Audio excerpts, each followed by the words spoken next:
Magandang hapon po mula dito sa Cherry Hill, New Jersey. Um, Nurse Nora, nandito po. Pasensya na po kayo. Maraming magiging cut ang video na to because actually I'm very sick, no? I was trying to be healthy. Naglalakad ako sa labas every morning before going to work. And then, I forgot na marami pang mga nalalaglag na mga pollen sa labas. At after 5 days of walking, and then boom, I got very sick. And today is Wednesday, so 3 days na akong hindi nakakapasok sa work. I have a lot of medication here, kung ano-ano, nebulizer, kung ano-ano. Anyway, at nangyayari sa akin ito twice a year na dahil sa allergy na nauuwi sa bronchitis. At ayun nga, actually until now, I can't hear well because there's so much congestion na nararamdaman ko right now. At ginamit ko rin ang cellphone ko from the Philippines in which naka-edit siya. Kaya parang maganda ako pero hindi. Fake yan. Meron siyang pag cellphone Pilipinas may filter na eh. Hindi ko alam. Wala naman kung hindi ko naman ginawa ng filter or whatever. But anyway.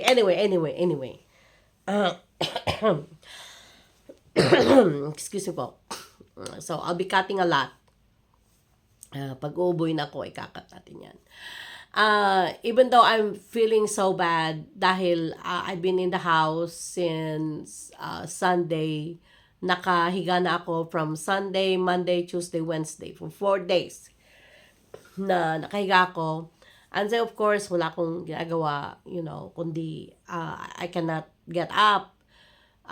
Talaga nakahiga lang ako. Buti nga ngayon nakakaupo-upo na ako. And I was watching stuff galing sa cellphone ko.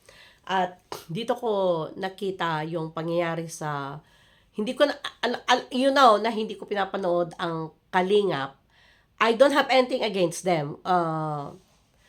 Ang sinasabi ko lagi na ang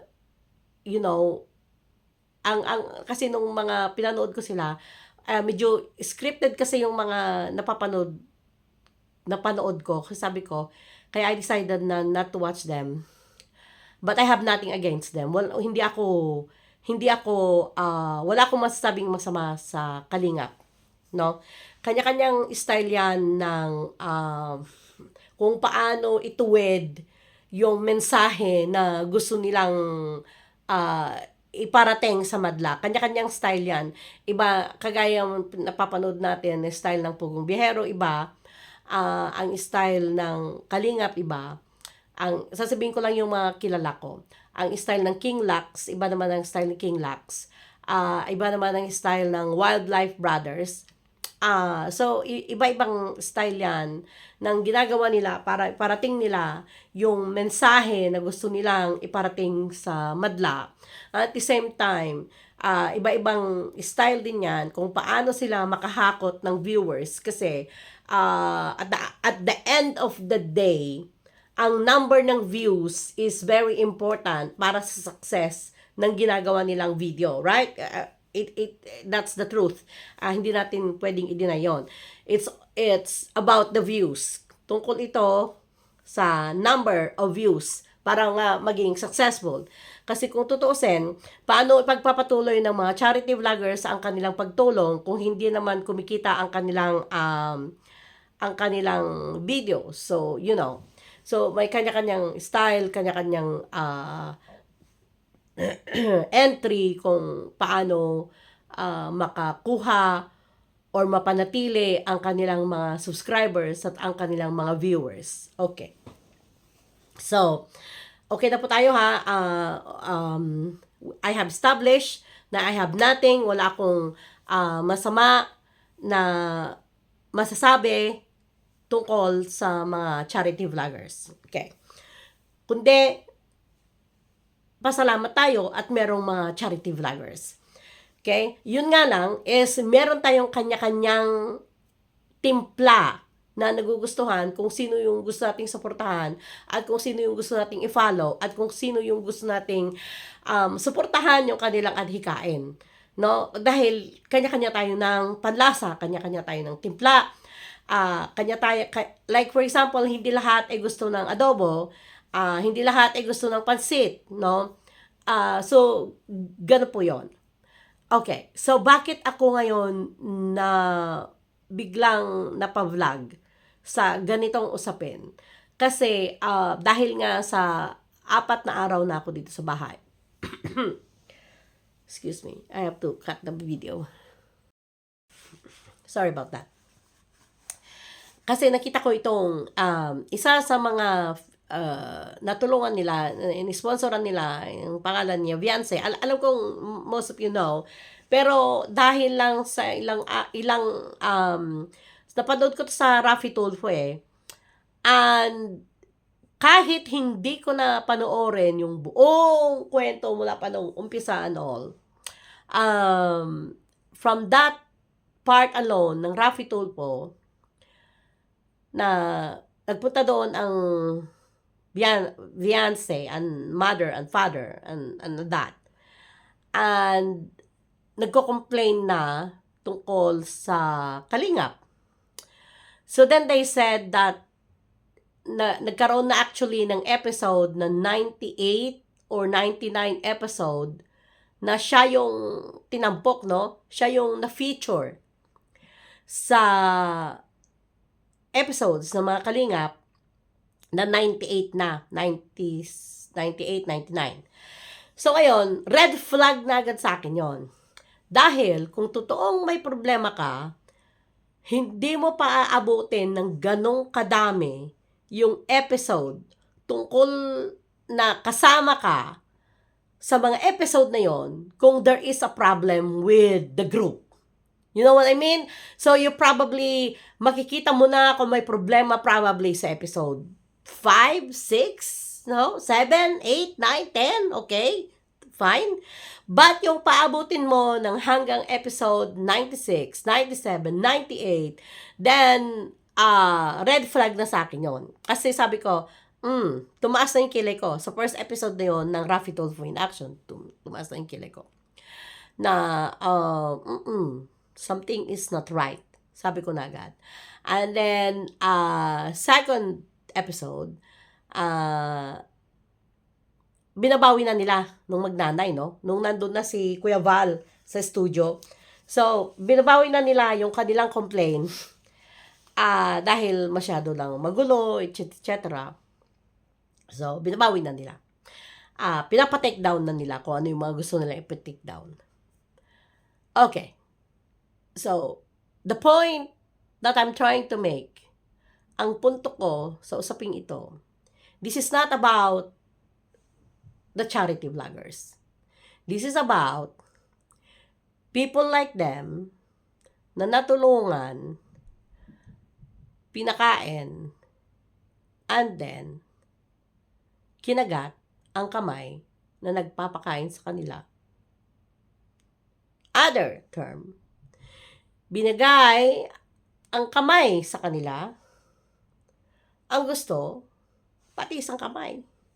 Pati ang mga paa, gustong ibigay sa kanila. That's like, I don't care what you're going to say. Na ako'y nanghuhusga or whatever. Mga syunga lang ang hindi makakita sa kung ano ang purpose ng ginagawa ng pamilyang ito. No? Nagkaroon, probably merong yung biglang nagdidikta sa kanila na you should do this, you should do that. Ipatulfo nyo sila. Make an allegation like this and like that.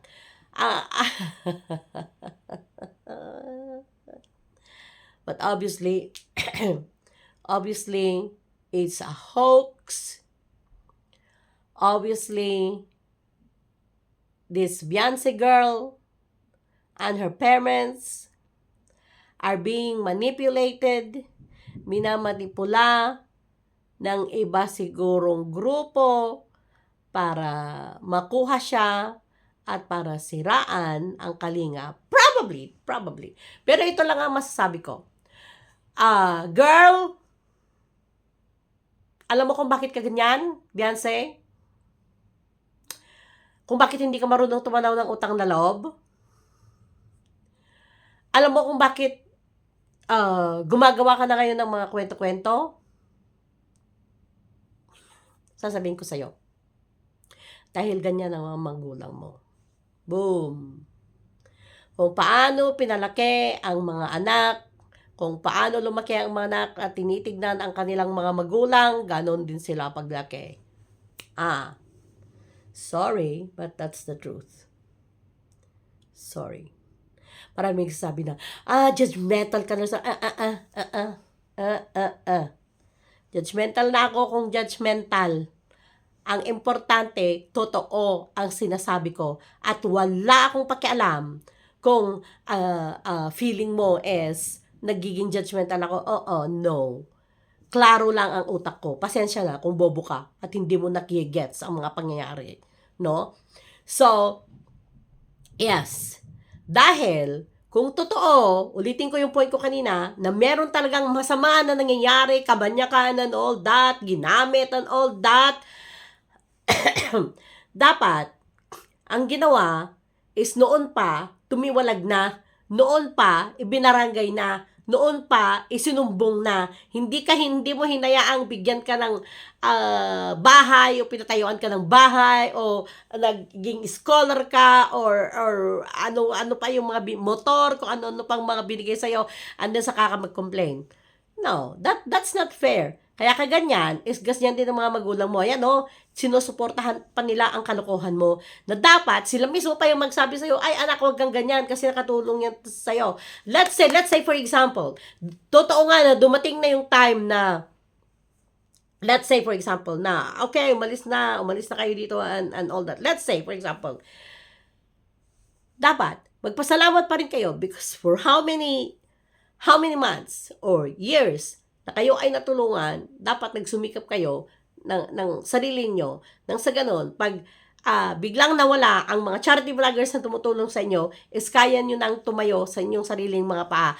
Ang kaso, lumaki kasi yung ulo nyo, feel nyo, naging sikat na kayo. Nakalimutan nyo na yung nagpasikat sa inyo is ang grupong ito, no? Let's say for example, ang Kalingap group, no? Ang Kalingap group ang naging dahilan kung bakit kayo sumikat, kung bakit kayo umangat, and then hindi mo sila pwedeng kagatin, hindi mo sila pwedeng saksakin sa likod dahil feeling mo is sikat ka or marami ka ng mga supporters o mga subscribers. Ito lang masasabi ko sa iyo, Neng, no? Neng. Ito lang masasabi ko sa iyo. Alam mo yung mga nagko-comment, alam mo yung mga subscribers na kumakampi sa iyo, mga pansamantala lang yung mga yan. Hindi sila yung mga totoong supporters mo. Ayan yung mga tinatawag nating mga duwag na mga bashers. Tapos sinusuportahan, sila ngayon yung nang babash sa grupo ng Kalingap. At kunwari sinusuportahan ka. Pero actually, pagkatapos niyan, lilipat naman sila sa iba. Hindi ka nila forever na susuportahan. Hindi. Kasi napag-aralan ko na ang galaw ng mga bashers na to, na kung saan merong usok, nandun sila lahat, kahit hindi nila alam ang nangyayari, sige, chuk, comment, bash dito, bash doon, kahit hindi nila alam ang binabash nila, si Nurse Nora, judgmental niyan, si Nurse Nora siya ang nakasira ng Pugong Biyahero, si Nurse Nora, ganito yan. Sila actually yung mga hindi nanonood sa akin. So, at saka, hindi sila yung mga nanonood sa akin, at saka yung mga iba, mga tanga, na for example, yung pinost ko dati na sabi ko na, hindi ko mamimit si Chris na because she already have a prior engagement. Tapos, marami nag-comment, meron na palang ka-engage si Chris na. Yun. Yung mga tanga na hindi naiintindihan kung anong sinasabi ko. Okay. Ngayon, yung mga nagsusupport sa'yo ngayon at mga nagbabash ngayon sa Kalingap, hanggang ngayon lang, hanggang mainit lang ang topic na to. Watch. After few days, mawawala na sila. Wala na sila kasi pupunta na naman sila sa bagong issue. Dahil doon na naman sila type ng kanilang mga cellphone na mga ano ba yung mga luma, mga mamurahing cellphone. At yung mga takot magpakita ng kanilang mga mukha kasi totoo naman mga pangit sila, no. Magaling lang silang mambash kasi hindi nila pinapakita ang kanilang mga mukha. So anyway, let's go back to the topic. Viancy girl, kung ako sa'yo, humingi ka na ng public apology sa Kalingap Rab, kasi baka masave pa ang karir mo or baka masave pa ang mukha mo ng pamilya mo. Kasi sa ginawa mo na yan, walang magtitiwala sa'yo. Promise.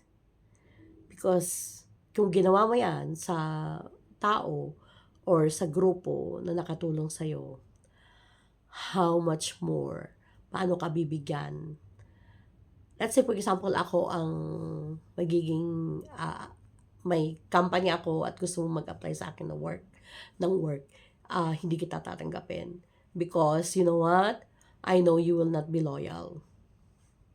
See? If I were you, gamitin mo na ang pagiging kabataan mo at mag-apologize ka sa Kalingap Rab. Mag-public apology ka. Lalo't ginamit mo pa ang Raffy Tulfo. Tapos at the end, binawi mo din lang naman. Aminin mo na nagkamali ka. No? Aminin mo na nagkamali ka. Baka may pag-asa ka pa.